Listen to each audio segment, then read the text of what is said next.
Hello Shankar भगवान की जय। प्यारे दोस्तों, धार्मिक कथाएं चैनल में आपका हार्दिक स्वागत है।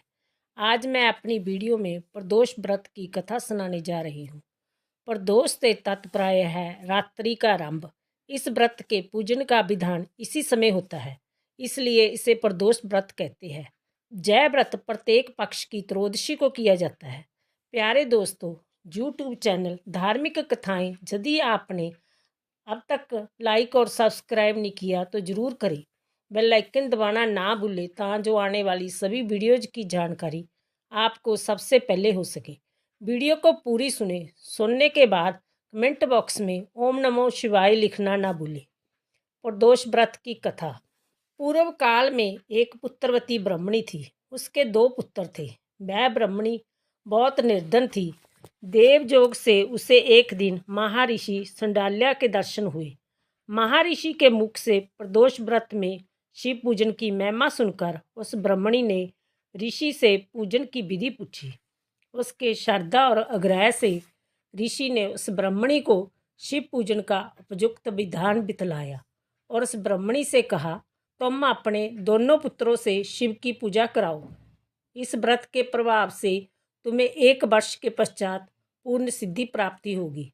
उस ब्राह्मणी ने महर्षि संडाल्या के वचन सुनकर उन बालकों के सहित नतमस्तक होकर मुनि के चरणों में प्रणाम किया और बोली, हे ब्राह्मण, आज मैं आपके दर्शन से धन्य हो गई हूँ। मेरे जय दोनों कुमार आपकी शरण में है। जय सूचिव्रत मेरा पुत्र है और जय राजसूत मेरा धर्म पुत्र है। जय दोनों बालक आपके सेवक हैं। आप मेरा आधार कीजिए। उस ब्राह्मणी को शरणगत जानकर मुनि ने मधुर वचनों द्वारा दोनों कुमारों को शिवजी की आराधना विधि बताई। तद निरंतर वह दोनों बालक और ब्राह्मणी मुनि को प्रणाम कर शिव मंदिर में चले गए। उस दिन से वह दोनों बालक मुनि के कथन अनुसार नियम पूर्वक प्रदोष काल में शिवजी की आराधना करने लगे। पूजा करते हुए उन दोनों को 4 महीने बीत गए। एक दिन राजसूत की अनुपस्थिति में सूचिव्रत स्नान करने नदी किनारे चला गया और जल क्रीड़ा करने लगा। संजोग से उसी समय उसे नदी की तलहटी में चमकता हुआ धन का बहुत बड़ा कलश दिखाई पड़ा। उस धन पूरित कलश को देखकर सूचिव्रत बहुत ही प्रसन्न हुआ। उस कलश को वह सिर पर रखकर ले आया। कलश को भूमि पर रखकर वह अपनी माता से बोला, हे माता, शिवजी की महिमा तो देखो। भगवान ने इस घड़े के रूप में अपार संपत्ति दे दी है।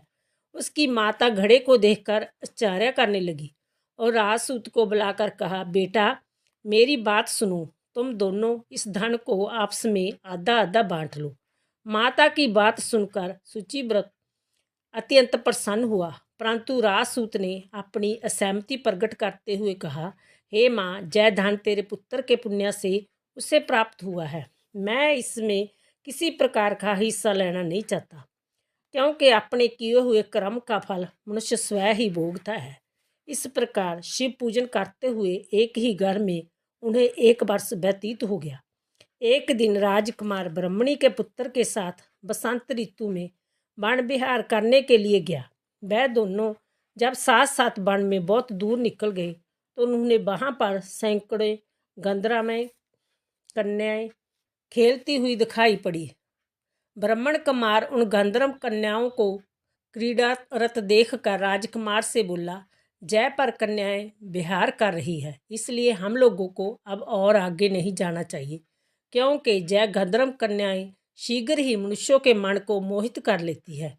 इसलिए मैं तो इन कन्याओं से दूर ही रहूँगा। परंतु राजकुमार उसकी बात अनसुनी कर कन्याओं के विहार स्थल में निर्भीक भाव से अकेला ही चला गया।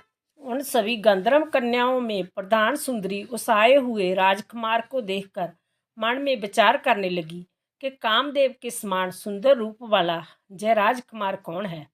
उस राजकुमार के साथ बातचीत करने के उद्देश्य से उस सुंदरी ने अपनी सखियों से कहा, सखियों, तुम लोग निकट के वन में जाकर उस वन में अशोक, चंपक, मोलश्री आदि के ताजे फूल तोड़ लाओ।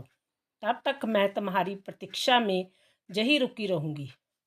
उस गंधर्व कुमारी की बात सुनते ही सब सखियां वहां से चली गई। सखियों के जाने के बाद वह गंधर्व कन्या उस राजकुमार को स्थिर दृष्टि से देखने लगी। उन दोनों में परस्पर प्रेम का संचार होने लगा। गंधर्व कन्या ने राजकुमार को बैठने के लिए आसन दिया। प्रेम लाभ के कारण राजकुमार के सहवास के लिए वह सुंदरी व्याकुल हो उठी और राजकुमार से प्रश्न करने लगी, हे कमल के समान नेत्रों वाले, आप किस देश के रहने वाले हैं? आपका जहां आना क्यों कर हुआ? गंधर्व कन्या की बात सुनकर राजकुमार ने उत्तर दिया, मैं विदर्भ राज का पुत्र हूँ। मेरे माता पिता स्वर्गवासी हो चुके हैं। शत्रुओं ने मुझसे मेरा राज्य हड़प लिया है। राजकुमार ने अपना परिचय देकर उस गंधर्व कन्या से पूछा, आप कौन हैं, किसकी पुत्री हैं और इस वन में किस उद्देश्य से आई हैं? आप मुझसे क्या कहना चाहती हैं? राजकुमार की बात सुनकर गंधर्व कन्या ने कहा, मैं विधिक नामक गंधर्व की पुत्री अंशुमति हूँ। मैं आपको देखकर आपसे बातचीत करने के लिए ही जहाँ पर सखियों का साथ छोड़कर रह गई हूँ। मैं गान विद्या में निपुण हूँ। मेरे गाने पर सभी देवगनाएं रीझ जाती है। मैं चाहती हूँ कि आपका और मेरा प्रेम सदा बना रहे। इतनी बात कहकर उस गंधर्व कन्या ने अपने गले का बहुमूल्य मुक्ताहार राजकुमार के गले में डाल दिया। वह हार उन दोनों के प्रेम का प्रतीक बन गया। इसके पश्चात राजकुमार ने उस कन्या से कहा, हे सुंदरी, तुमने जो कुछ कहा है वह सब सत्य है, लेकिन आप राजविहीन राजकुमार के पास कैसे रह सकेंगी? आप अपने पिता की अनुमति लिए बिना मेरे साथ कैसे चल सकेंगी? राजकुमार की बात पर वह कन्या मुस्कुरा कर कहने लगी, जो कुछ भी हो मैं अपनी इच्छा से आपका वर्ण करूंगी। अब आप परसों प्रातःकाल जहाँ पर आइएगा। मेरी बात कभी झूठी नहीं हो सकती। गंधर्व कन्या ऐसा कहकर पुनः अपनी सखियों के पास चली गई। इधर वह राजकुमार भी सूचिव्रत के पास जा पहुंचा और उसने अपना सारा वृत्तांत कह सुनाया। इसके बाद वह दोनों घर को लौट गई। घर पहुंचकर उन लोगों ने ब्राह्मणी से सब हाल कहा, जिसे सुनकर वह हर्षित हुई। गंधर्व कन्या द्वारा निश्चित दिन को वह राजकुमार सूचिव्रत के साथ उसी वन में पहुंचा। गंधर्व राज के उन दोनों कुमारों का अभिनंदन करके उन्हें सुंदर आसन पर बैठाया और राजकुमार से कहा, मैं परसों कैलाशपुरी को गया था। वहाँ पर भगवान शंकर पार्वती जी के सहित विराजमान थे। उन्होंने मुझे अपने पास बुलाकर कहा, पृथ्वी पर राजच्युत होकर धर्मगुप्त नाम का राजकुमार घूम रहा है। शत्रुओं ने उसके वंश को नष्ट भ्रष्ट कर दिया है। वह कुमार सदा ही भक्तिपूर्वक मेरी सेवा किया करता है, इसलिए तुम उसकी सहायता करो, जिससे वह अपने शत्रुओं पर विजय प्राप्त कर सके। इसलिए मैं भगवान शिव जी की आज्ञा से अपनी पुत्री अंशुमति आपको सौंपता हूँ। मैं शत्रुओं के हाथ में गए हुए आपके राज्य को वापस दिला दूंगा। आप इस कन्या के साथ 10,000 वर्षों तक सुख भोग कर शिवलोक को चले जाएंगे। शिवलोक में जाने पर मेरी पुत्री इसी शरीर से आपके साथ रहेगी।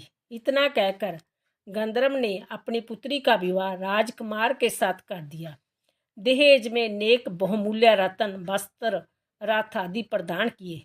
इसके अतिरिक्त दास दासियों तथा शत्रुओं पर विजय पाने के लिए गंधर्वों की चतुर्गनी सेना भी दी। राजकुमार ने गंधर्वों की सहायता से शत्रुओं को नष्ट कर दिया और वह अपने नगर में प्रविष्ट हुआ। मंत्रियों ने राजकुमार को सिंहासन पर बैठाकर राज्याभिषेक किया। अब वह राजकुमार राज सुख भोगने लगा। जिस दरिद्र ब्राह्मणी ने इसका पालन पोषण किया था, उसे ही राजमाता के पद पर आसीन किया गया। वह सूचिव्रत ही उसका छोटा भाई बना। इस प्रकार प्रदोष व्रत में शिव पूजन के प्रभाव से वह राजकुमार दुर्लभ पद को प्राप्त हुआ। जो मनुष्य प्रदोष काल में अथवा नित्य ही इसी कथा का श्रवण करता है, वह निश्चित ही सभी कष्टों से मुक्त हो जाता है और अंत में परम पद का अधिकारी बनता है। बोलो शिवजी भगवान की जय।